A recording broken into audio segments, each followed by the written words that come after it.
Welcome to the Slop Temple. We pray this video helps. In this video, I will show how to make cake ganache, only way.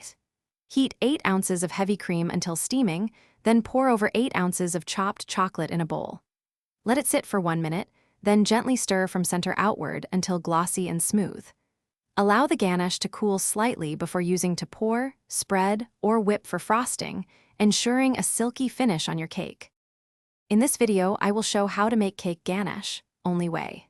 Start by measuring 8 ounces of chocolate and 8 ounces of cream on a scale to ensure accuracy.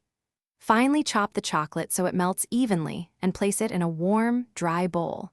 Heat the cream until steaming and pour it over the chocolate, then cover for 1 minute before stirring gently to create a smooth, shiny emulsion ready for use.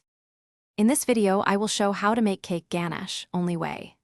If you want a pourable glaze, warm the ganache until it reaches a silky consistency and drizzle over a chilled cake for clean edges.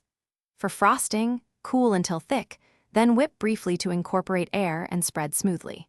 To store, refrigerate in an airtight container and rewarm gently in short bursts to return to desired texture without breaking the emulsion. Thanks for watching. Consider subscribing if we helped you.